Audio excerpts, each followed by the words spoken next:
New Hope TV, your encounter with God. ನಿಮ್ಮೆಲ್ಲರಿಗೂ ನಮ್ಮ ಕರ್ತನಾದ ಯೇಸು ಕ್ರಿಸ್ತನಿಂದ ಕೃಪೆಯೂ ತಂದೆಯಾದ ದೇವರಿಂದ ಶಾಂತಿಯೂ ಉಂಟಾಗಲಿ.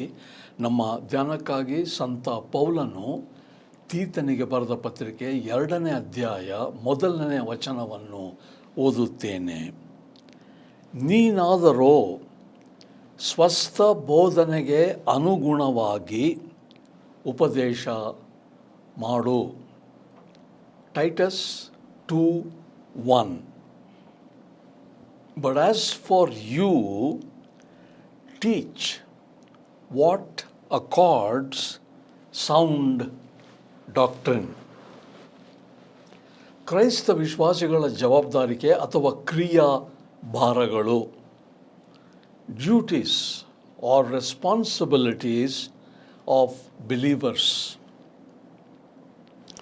ಕಳೆದ ವಾರ 2:1 ನೀನಾದರೋ ಎಂದು ಪೌಲನು ತೀತನಿಗೆ ಬರೆದದ್ದರಲ್ಲಿ ಒಂದು ವಿಶೇಷ, ನಿರ್ದಿಷ್ಟ ಮತ್ತು ಗಣ್ಯವಾದ ಒಂದು ಅರ್ಥವಿದೆ ಎಂದು ಆಲೋಚನೆ ಮಾಡಿದೆವು. Last week from 2:1 we observed that when Paul says, but as for you, talking to Titus, it has a very definite, particular, distinctive focus and meaning. That's what we observed last time. ತೀತನಿಗಿದ್ದಂಥ ಒಂದು ವಿಶೇಷ ಜವಾಬ್ದಾರಿಕೆ ತೀತನಿಗೆ ಮಾತ್ರವೋ? ಇಲ್ಲ, ಇದು ನಿಮಗೆ ಮತ್ತು ನನಗೆ ಸಹ, ಎಲ್ಲ ಕ್ರೈಸ್ತ ವಿಶ್ವಾಸಿಗಳಿಗೆ ಉಂಟೆಂದು ನಾವು ಆಲೋಚಿಸಿ ದೇವರಿಂದ ಅರಿತುಕೊಳ್ಳಲು, ಇದು ಏನು ನನ್ನ ಬಗ್ಗೆ ಎಂಬುದಾಗಿ ಅರಿತುಕೊಳ್ಳಲು ಮೊದಲನೆಯ ಮೆಟ್ಟಲು ಅಥವಾ ಹಂತ ಪ್ರಾರ್ಥನೆಯಿಂದ ಎಂಬುದಾಗಿ ಆಲೋಚನೆ ಮಾಡಿದೆವು. ಮತ್ತು ಇದು ಒಂದು ಸಾಧಾರಣವಾದ ಪ್ರಾರ್ಥನೆ ಅಲ್ಲ, ಬದಲಿಗೆ ಒಂದು ಉದ್ದೇಶಪೂರ್ವಕವಾದ ಅಥವಾ ನಿರ್ದಿಷ್ಟ ಪ್ರಾರ್ಥನೆಯಿಂದಲೇ ಎಂಬುದಾಗಿ ನಾವು ಆಲೋಚನೆ ಮಾಡಿದೆವು. Just as Titus had a very distinctive and particular responsibility, we as Christian believers also have the same distinctive and particular responsibility. To know that, what is that responsibility? We need to go through certain steps. We said the very first step for you and me is prayer. It's not general prayer, but we said it is going to be very intentional and very focused, special prayer. ಪ್ರಾರ್ಥನೆ ಮಾತ್ರವಲ್ಲ, 2ನೇ ಮೆಟ್ಟಲು ಚಿಂತನೆ ಎಂಬುದಾಗಿ ಆಲೋಚನೆ ಮಾಡಿದ್ವಿ. ಚಿಂತನೆ ಅಂದ್ರೇನು? ಯೋಚನೆ ಮಾಡಿದಂಥ, ಆಲೋಚನೆಯುಳ್ಳಂಥ ಪ್ರಾರ್ಥನೆ ಎಂಬುದಾಗಿ ನಾವು ಆಲೋಚನೆ ಮಾಡಿದೆವು. It's not only prayer that we said, but the second step is it should be focused, intentional prayer. ಅಂದರೆ ನಾವು ಮಾಡುವ ಪ್ರಾರ್ಥನೆ ಸಾಧಾರಣವಾದ ಪ್ರಾರ್ಥನೆಯಾಗಿರದೆ ನಿರ್ದಿಷ್ಟವಾದ ಪ್ರಾರ್ಥನೆಯಾಗಿರಬೇಕು. Not an ordinary, average, common prayer, but very focused and particular. ಮತ್ತು ಇನ್ನೊಂದು ಮೆಟ್ಟಲೇನೆಂದರೆ, ನಾವು ಪ್ರಾರ್ಥನೆ ಮಾಡುವಾಗ ಗಂಭೀರತೆಯಿಂದ, ಆಲೋಚನೆಯಿಂದ ಆಗಿರಬೇಕು. ಅಂದರೆ ರೂಢಿ ಅಥವಾ ವಾಡಿಕೆಯ ಪ್ರಾರ್ಥನೆ ಆಗಿದ್ದು ಹೇಳಿದ್ದನ್ನೇ ಪದೇ ಪದೇ ಹೇಳುವವರು ಆಗಿರಬಾರದು. Our prayer to be intelligent and to be reasonable. It should not be ordinary prayer which we repeat every day. Common prayer. ನಮ್ಮ ಪ್ರಾರ್ಥನೆ ವಿವೇಚನೆಯುಳ್ಳ ಪ್ರಾರ್ಥನೆಯಾಗಿರಬೇಕು, ವಿಚಾರವುಳ್ಳ ಪ್ರಾರ್ಥನೆಯಾಗಿರಬೇಕು. ಮತ್ತು ನಮ್ಮ ಪ್ರಾರ್ಥನೆ ನಮ್ಮ ವ್ಯಕ್ತಿತ್ವಕ್ಕೆ, ನಮ್ಮ ತಲಾಂತುಗಳಿಗೆ, ದೇವರು ನಮಗೆ ಕೊಟ್ಟಿರುವ ವರಗಳಿಗೆ ಅನುಗುಣವಾದಂಥ ಪ್ರಾರ್ಥನೆಯಾಗಿರಬೇಕು. ಉದಾಹರಣೆಗಾಗಿ ಎಲ್ಲ ಸುವಾರ್ತಿಕರೇನು ನೆನೆಸ್ತಾರೆ ಮತ್ತು ಎದುರು ನೋಡ್ತಾರೆ ಅಂದರೆ, ನಾನು ಸಹ ಬಿಲ್ಲಿ ಗ್ರಾಹಂ ರವರ ಹಾಗೆ ಪ್ರಸಂಗ ಮಾಡಬೇಕೆಂಬುದಾಗಿ, ಅಥವಾ ಎಲ್ಲ ಕ್ರೈಸ್ತ ವಿಶ್ವಾಸಿಗಳು ತಮ್ಮ ತಮ್ಮ ಸಭೆಯಲ್ಲಿ ನಾನು ಹಿರಿಯನಾಗಬೇಕು, ನಾನು ಒಂದು ನಾಯಕನಾಗಿರಬೇಕೆಂಬುದಾಗಿ ಆಲೋಚನೆ ಮಾಡ್ತಾರೆ. ಇದರಲ್ಲೇನು ತಪ್ಪಿಲ್ಲ. ಆದರೆ ನಮ್ಮ ವರ ಏನು, ನಮ್ಮ ಸ್ಥಾನ ಏನು, ದೇವರು ನಮ್ಗೆ ಏನು ಕೊಟ್ಟಿದ್ದಾನೆ, ಎಷ್ಟು ಕೊಟ್ಟಿದ್ದಾನೆ, ಇದು ಮುಖ್ಯ, ಸಾಧ್ಯವೋ ಎಂಬುದಾಗಿ ಆಲೋಚನೆ ಮಾಡಬೇಕು. Our prayer should be logical. How? In order that it will suit and match our personality, our disposition, our talents that God has given to us. For example, all evangelists would like to be Billy Grahams in terms of preaching. And every believer in the church wants to be an elder, wants to be a leader. This aspiration is good, but is it possible? Does it suit my personality? ಪ್ರಾರ್ಥನೆ ಸಾಧಾರಣವಾದ ಪ್ರಾರ್ಥನೆ ಆಗಿರಬಾರ್ದು, ನಿರ್ದಿಷ್ಟ. ಎರಡನೇದು, ಪ್ರಾರ್ಥನೆ ಚಿಂತನೆಯುಳ್ಳ ಪ್ರಾರ್ಥನೆ, ಆಲೋಚನೆ, ನಿರ್ದಿಷ್ಟವಾದ ಪ್ರಾರ್ಥನೆ, ನಮ್ಮ ವ್ಯಕ್ತಿತ್ವಕ್ಕೆ ಅನುಗುಣವಾದ ಪ್ರಾರ್ಥನೆ. ಮತ್ತು ಮೂರನೇದಾಗಿ, ನಾವು ನಮ್ಮ ಪ್ರಾರ್ಥನೆಯ ವಿಷಯಗಳನ್ನು, ಕೋರಿಕೆಗಳನ್ನು ಇತರರೊಂದಿಗೆ, ಅಂದರೆ ಹಿರಿಯರೊಂದಿಗೆ ನಾವು ಹಂಚಿಕೊಳ್ಳುವಂಥದ್ದು ಅಗತ್ಯ. Not only prayer should B thoughtful, just not ordinary. It should B intelligent prayer, but it should be focused prayer. And the third step is our prayer thoughts, ideas and requests we must be able and willing to share with others, particularly elderly people, mature people.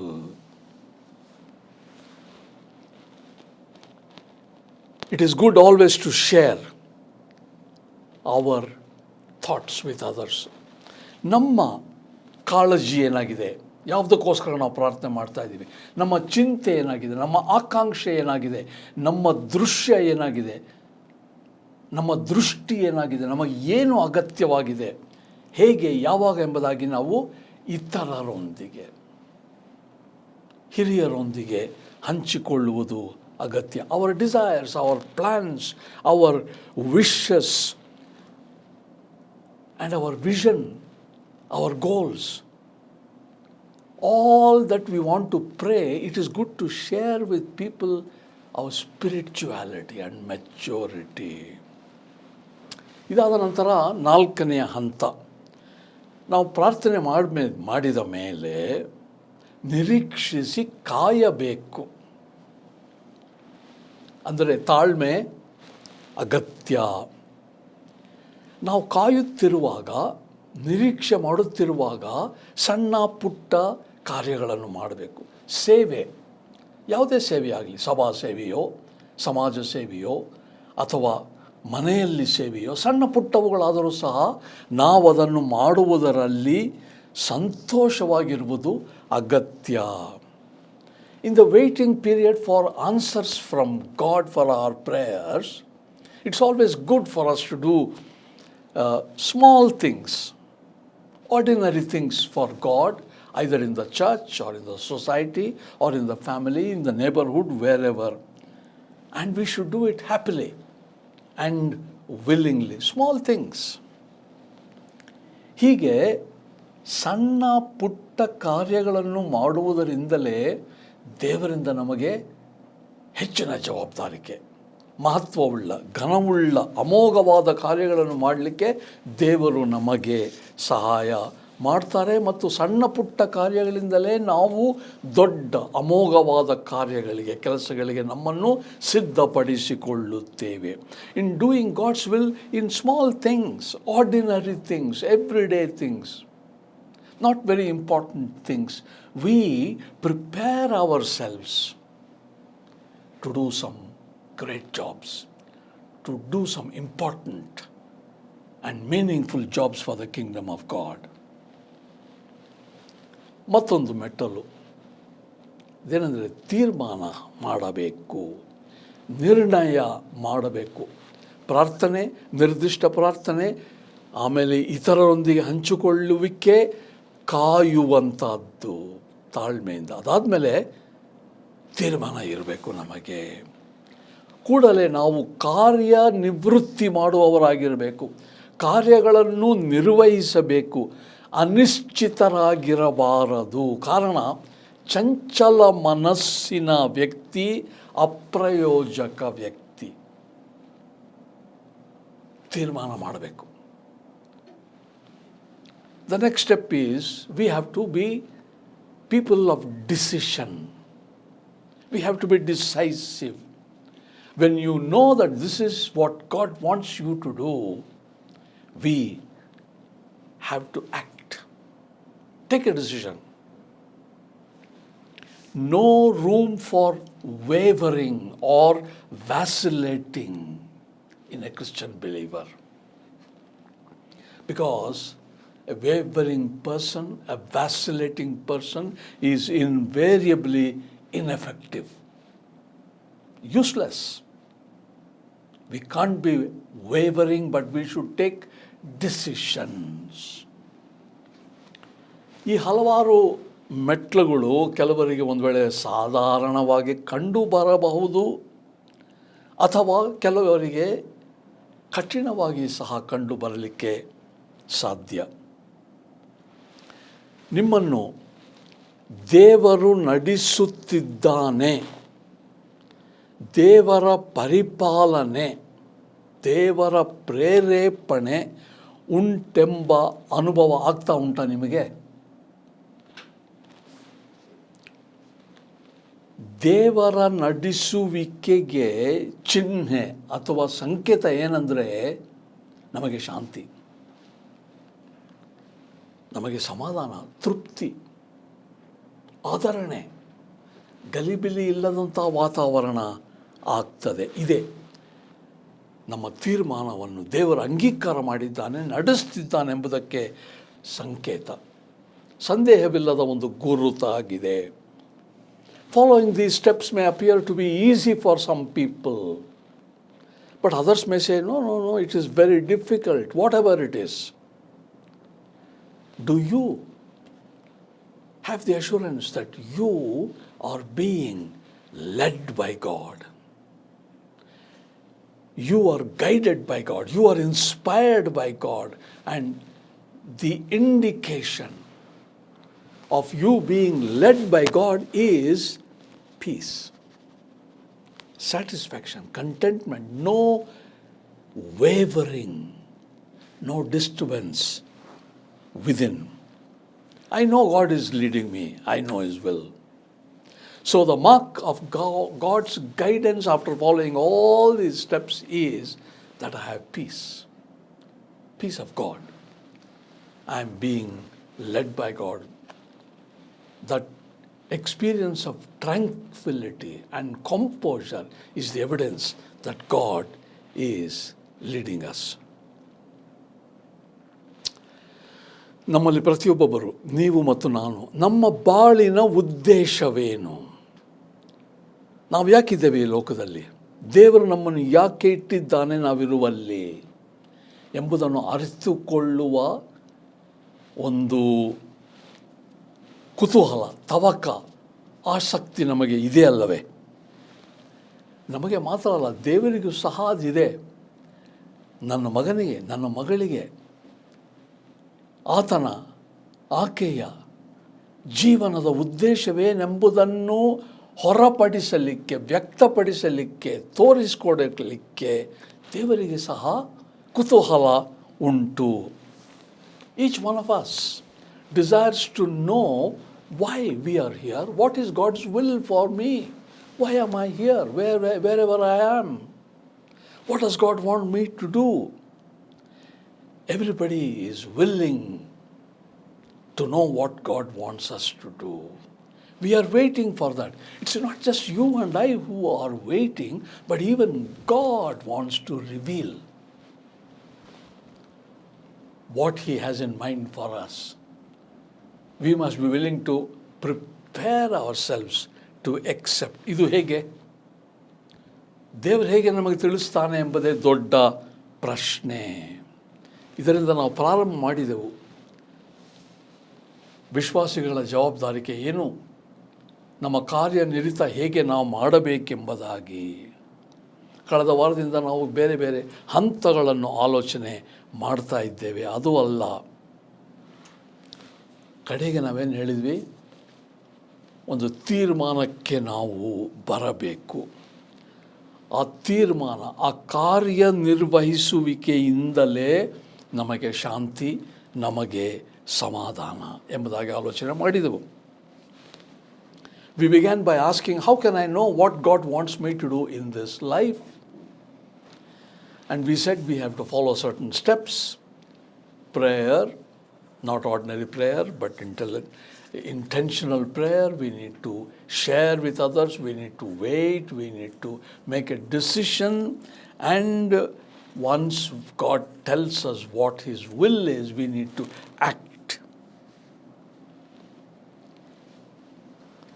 And the indication of that guidance of God is peace, satisfaction, and contentment.